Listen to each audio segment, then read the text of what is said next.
नमस्कार दोस्तों, स्वागत है अपनी ऐप्स पर। आज का वीडियो आपको ये बताने के लिए बना रहा हूँ कि अगर आप कोई स्टॉक खरीदना चाहते हैं तो इंस्टेड ऑफ कि आप किसी के पास जाएं, मुझे स्टॉक्स बता दें या किसी ब्रोकर से या किसी से मतलब समझें या स्टॉक की डायरेक्टली जानकारी लेकर के उस पर्टिकुलर स्टॉक में पैसे लगाएं, आप कर सकते हैं कि खुद थोड़ी रिसर्च कर लीजिए। इन्वेस्टमेंट सभी करना चाहते हैं, लेकिन हम सभी को सारी चीज़ें नहीं पता होती स्टॉक्स की। तो आज की वीडियो में आपको बताऊंगा कि अगर आप किसी कंपनी में पैसे इन्वेस्ट करना चाहते हैं तो उसकी क्या क्या चीज़ें आपको देखनी है, चाहे वो पी रेशो हो, चाहे वो उसका मार्केट कैप हो, चाहे वो उसकी आरओई हो। सब कुछ हम देखेंगे ध्यान से और समझेंगे कि भाई कैसा होना चाहिए तो उस कंपनी में भरोसा किया जा सकता है, ताकि आप एक इन्फॉर्म डिसीजन ले सकें कि मुझे इस कंपनी में पैसे इन्वेस्ट करने हैं या नहीं। तो देखिए, सबसे पहले आपको आ जाना है scanex.trade इस साइट पर। इस वेबसाइट पर आपको किसी भी स्टॉक की अच्छी खासी इन्फॉर्मेशन मिल जाएगी, सारी चीज़ें मिल जाएगी जो जो आपको लगेगी उस कंपनी में इन्वेस्टमेंट के लिए सही डिसीजन लेने में। तो इस पर आने के बाद देखिए, आप यहाँ पर देख रहे हैं निफ्टी बैंक निफ्टी ऊपर की तरफ इंडेक्सेस आपको दिख रहे हैं। यहाँ पर स्टॉक स्क्रीनर आपको दिखा फॉर इंडियन स्टॉक लिखा हुआ मिलेगा और नीचे की तरफ सर्च का एक बटन मिलेगा। यहाँ पर आप या तो नीचे जो पॉपुलर स्टॉक्स है इनमें से कोई चूज कर सकते हैं या फिर सर्च कर सकते हैं अपने पसंदीदा स्टॉक को जिस पर आप इन्वेस्टमेंट का सोच रहे थे बट आप अभी भी डाउटफुल हो।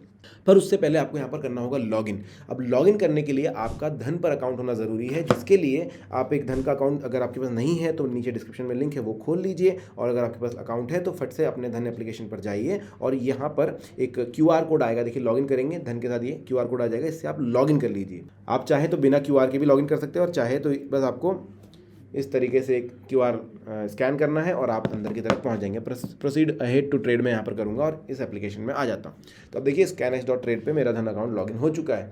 यहाँ पर मेरी फोटो नाम दिख जाएगा। अब यहाँ पर क्या करना है, मुझे जिस भी स्टॉक में मैं लगाना चाहता हूँ पैसे, उसको यहाँ सर्च करूँगा। मान के चलिए मैंने ले लिया इन्फोसिस, यहाँ पर पॉपुलर था, मैंने वही वाला उठा लिया। तो मुझे सबसे पहले क्या पता चलता है, इसका नाम और यहाँ पर भाई इसका अभी मार्केट में प्राइस क्या चल रहा है, आज के दिन की इसकी जो दौड़ है वो किस तरफ जा रही है। अब देखिए, इन्होंने बताया कि भाई 13 साढ़े 13 रुपये का लॉस आज अभी फिलहाल चल रहा है और ये लगातार ऊपर नीचे होता रहेगा क्योंकि स्टॉक प्राइस कम ज़्यादा हो रहा है। पर मैं देखूंगा ओवरव्यू में मुझे दिखाई देता है मार्केट कैप। लेकिन उससे पहले मैं अगर इस सेक्टर में पैसे लगाना चाहता हूँ तो मैं देखूंगा इसके पीयर कंपैरिजन कि भाई इस सेक्टर में और कौन कौन सी कंपनियां इसके सामने आती है। वो है TCS, Infosys, HCL technologies, Wipro, LTI माइंट्री। इनमें मुझे इनकी लास्ट ट्रेडेड प्राइस भी मिल जाते हैं, मार्केट कैप भी दिख जाता है। अगर मैंने इंडस्ट्री सिलेक्ट कर रखी है भाई, तो फिर मैं यहाँ पर इनके एलटीपी देखकर डिसाइड करूँगा कि मेरे पास कितने रुपए हैं, उसके हिसाब से मैं कितने इन्वेस्ट कर सकता हूँ। मार्केट कैप आपको सबके दिख जाएंगे, पी रेशो दिख जाएंगे, रेवेन्यू शेयर दिख जाएंगे, year on year revenue growth मिल जाएगा, साल दर साल जो रेवेन्यू ग्रोथ हो रही है, net profit, year on year profit growth, सब कुछ यहाँ पर दिख जाएगा। आरएसआई भी दिख जाता है। तो यहाँ से मैं चूज कर लूँगा कि भाई क्या मुझे सच में इन्फोसिस लेना है या फिर कोई और भी यहाँ पर मुझे सटीक लग रहा है। अब देखिए, मैं अगर स्टिक करता हूँ कि इन्फोसिस ही लेना है तो मैं इसमें देखूंगा सबसे पहले इसका मार्केट कैप यहाँ पर लिखा हुआ है 7,75,620 करोड़, मतलब काफी बड़ा है। मार्केट कैप आपको दिखाती है कंपनी का साइज कितना बड़ा है। 7,75,000 करोड़ की कंपनी है, मतलब आप समझ सकते हैं बहुत बड़ी साइज है। बड़ा साइज स्टेबिलिटी को दिखाता है। दूसरी चीज आप देखेंगे यहाँ पर एक पी रेशो। अब पी रेशो काफी ज्यादा इंटरेस्टिंग चीज है, क्योंकि देखिए यहाँ पर एक और टर्म आपको दिखाई दे रही होगी, ईपीएस, जो कि 64.20 रुपये के आसपास आ रहा है। इसका मतलब होता है अर्निंग पर शेयर। ये एक साल का वैल्यू होता है, अर्निंग पर शेयर। अगर आप अपने शेयर के प्राइस को इससे डिवाइड करोगे तो आपको एक पीई रेशो निकल कर दिखता है। अब पी रेशो का मतलब ये है कि भाई पर शेयर आपकी कितनी कमाई हो जाती है और पर शेयर का एक शेयर का प्राइस कितना है। तो पी रेशो जब निकलेगा, अगर इसकी वैल्यू काफ़ी ज़्यादा बड़ी है तो आप कह सकते हो कि भाई कंपनी उतना ज़्यादा अच्छा जो है अर्निंग पर शेयर नहीं है। बट अगर आपकी वैल्यू पी रेशो की कम है, इसका मतलब अर्निंग पर शेयर कम है। अगर मान के चलिए 1854 रुपये का शेयर है, उतना ही ईपीएस होता तो एक वैल्यू आ जाती है यहाँ पर पी रेशो, मतलब बहुत अच्छी अर्निंग है। अगर ये 10 रुपये होता तो आप समझ सकते हैं और भी कम होता पी रेशो, और भी ज़्यादा होता पी रेशो, क्योंकि ज़्यादा में डिवाइड होता। तो इस तरीके से आप समझ सकते हैं कि भाई पी रेशो यहाँ पर कितना मैटर करता है। अब नीचे आप वापस जाकर के पीयर कंपेरिजन में देख सकते हैं कि किसके पी रेशो काफ़ी ज़्यादा अच्छे हैं। यहाँ पर आप देख सकते हैं सबसे बढ़िया मुझे, मतलब अलग अलग कंपनी के आपको दिखाई दे रहे हैं, कुछ के तो 60-63 के आसपास भी आ रहे हैं, मतलब वो काफ़ी अच्छी करते हैं। बट सिर्फ पी रेशो इस पे डिपेंड नहीं करता, और भी चीज़ें हमें देखनी है। ये भी एक फैक्टर है जिनको आपको चेक करना है कि पी रेशो कैसा होना चाहिए, मार्केट कैप कैसा होना चाहिए। इसके बाद बात आती है, थोड़ा सा नीचे की तरफ स्क्रॉल करोगे तो आपको एक ग्रोथ रेट का टैब दिखाई देगा पूरा का पूरा, जिसमें आपको रेवेन्यू ग्रोथ दिखाई देती है। देख सकते हैं आपकी ये अच्छी होनी चाहिए, नेट इनकम ग्रोथ कितनी है, कैश फ्लो रेट कैसा है, आरओई कैसा है, ये सारी चीज़ें आपको यहाँ पर देखनी है। अब अगर आप कुछ समय के लिए, मतलब 6-7 महीने के लिए पैसे लगाना चाहते हो तो आप क्वार्टर ऑन क्वार्टर देख सकते हैं। अगर आप बोल रहे हैं कि मैं थोड़ा लंबा रखूंगा पैसे तो आप ईयरली देख सकते हैं। 3 साल या 5 साल की रेवेन्यू ग्रोथ देख सकते हैं कि किस स्पीड से ये ग्रोथ हुई है, उस हिसाब से आप अपना डिसीजन ले सकते हैं। इसके बाद आपको एक और चीज़ देखनी होगी, अगर ईयर ऑन ईयर ग्रोथ जो है वो बढ़िया है तो आप उस हिसाब से अपना डिसीजन ले सकते हैं। पर आपको एक और चीज़ देखनी है, वो है रिटर्न ऑन इक्विटी। यहाँ पर आपको एक ROE करके चीज़ें दिखाई देगी। रिटर्न ऑन इक्विटी का मतलब क्या होता है कि भाई इसके लिए आपको बैलेंस शीट पर जाना होगा, जो कि यहाँ पर आपको टैब मिल जाएगा। इस बैलेंस शीट पर आप जैसे ही जाते हैं तो ये मैं इनको आप बंद कर दीजिए, फिर आप देखेंगे टोटल एसेट क्या है, टोटल लायबिलिटीज़ क्या है, इक्विटी क्या है। एसेट के अंदर आपको fixed asset, current asset, capital, work in progress, सारी चीज़ें आप अलग अलग भी देखना चाहें तो देख सकते हैं। लायबिलिटीज़ में भी सेम ही चीज़ है, करंट और नॉन करंट लायबिलिटीज़, और नीचे की तरफ रिजर्व सरप्लस। तो आपको देखना है रिटर्न ऑन इक्विटी कितना है, मतलब टोटल इक्विटी से आपका ज़्यादा वास्ता होगा। अब ये टोटल इक्विटी निकलता कैसे, तो भाई टोटल एसेट जो है आपके पास और टोटल लायबिलिटीज़ जो है, इनका डिफरेंस जब निकालेंगे तो आपको टोटल इक्विटी निकलेगा। तो इसमें अगर आपको हर साल ग्रोथ दिखाई देती है, देखिए कभी ये कम भी होता है, कभी ज़्यादा भी होता है, लेकिन अगर आपको एक दिखता है कि भाई ग्रोथ अच्छी खासी हो रही है, पिछले 5-6 सालों में ग्रोथ इसने दी है, तो यहाँ पर आपको एक पॉजिटिव साइन दिखाई देता है कि हाँ ये स्टॉक जो है वो अच्छा कर सकता है आने वाले समय में। पर आपको अगली चीज़ भी देखनी है, जो कि है चार्ट।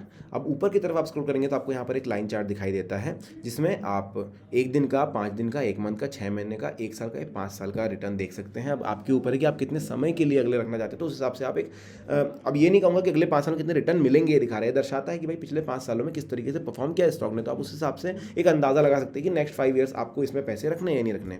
इससे भी और साथ ही साथ आप इसी सेक्टर की बाकी कंपनियों को भी कंपेयर कर सकते हैं। जैसे हमारे जो पीयर कंपेरिजन थे, आप देखिए यहाँ पर नीचे की तरफ कंपैरिजन लिखा है। TCS को भी मैं अगर देखना चाहूँ कि उसकी ग्रोथ कैसी हुई, तो मैं यहाँ पर क्लिक करूँगा और आपको दिखाई देगा कि TCS कैसा काम कर रहा है। अब ये ब्लू का मतलब है कि जो हमारा पुराना स्टॉक इन्फोसिस था, और जो पर्पल है वो यहाँ पर आपको TCS की लाइन दिखा रहा है। इस पर आप HCL टेक, विप्रो या फिर इसकी जो भी कंपैरेटिव कंपनी है उनकी परफॉर्मेंस देख सकते हैं और फिर समझ सकते हैं कि भाई किस हिसाब से इस सेक्टर में अलग अलग कंपनियों ने परफॉर्म किया है। तो ये आपको दिखा रहा है कि भाई सेक्टर वाइज जो ग्रोथ है कुछ इस तरीके से। बीच में जो है थोड़ा सा समय आया था जब थोड़ा नीचे थे, फिर ग्रोथ अच्छी हुई, तो सभी में से किसने सबसे अच्छा परफॉर्म किया वो आपको सोचने की बात है, वो आप यहाँ पर देख के समझ सकते हैं। इसके बाद बात आती है दोस्तों फाइनेंशियल रिजल्ट्स की, जिसमें आपको पिछले 4-5 साल का डेटा देखना है, तो वो आप देख सकते हैं। क्वार्टरली डेटा भी आप यहाँ पर देख पाएंगे। ऐसे करेंगे तो देखिए यहाँ पर क्वार्टरली डेटा भी आपको मिल जाता है और थोड़ा पीछे भी जा सकते हैं। अब ये क्या चीज़ है वो मैं आपको बता दूँ, तो यहाँ पर आपको दिखाई देती है भाई रिवेन्यू ग्रोथ कितनी अच्छी सी है। तो यहाँ पर अगर आप देखते हैं कि जो है कंसिस्टेंसी बनी हुई है रिवेन्यू में,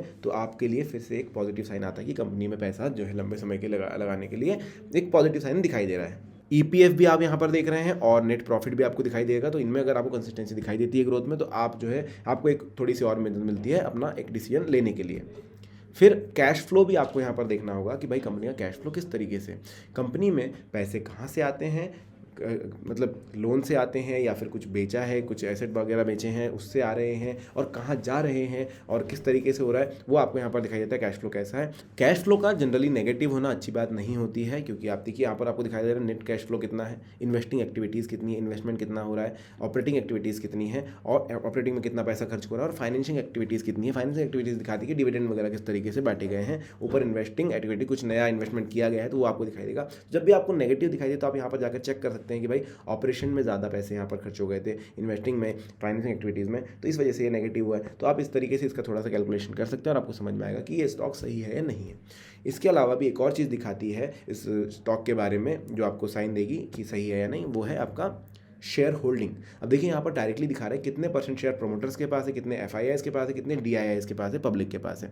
तो यहाँ पर अगर आप देख रहे हैं कि प्रोमोटर्स भी जो है इस पर भरोसा दिखा रहे हैं, FIIs DIIs भी यहाँ पर भरोसा दिखा रहे हैं थोड़ा बहुत, तो आपको एक यहाँ पर भी साइन मिलता है कि भाई आप क्या चाहते हैं, क्योंकि प्रोमोटर्स वगैरह FII DIIs अगर यहाँ पर पकड़ के बैठे हुए अपने शेयर्स को, तो आप समझ सकते हैं कि भाई ये जो है उस पर भरोसा दिखा रहे हैं, तो आप भी इसको थोड़ा स्टॉक को सही समझ सकते हैं। तो ये सारी चीज़ें हैं दोस्तों जो आपको देखनी है स्टॉक की, उसके बाद आप अपना डिसीजन लीजिए। अगर आपको इनमें से कोई भी चीज़ बहुत ज़्यादा नेगेटिव दिख रही है या बहुत ज़्यादा गलत नज़र आ रही है, तो आप उस पर थोड़ा सा रुक सकते हैं।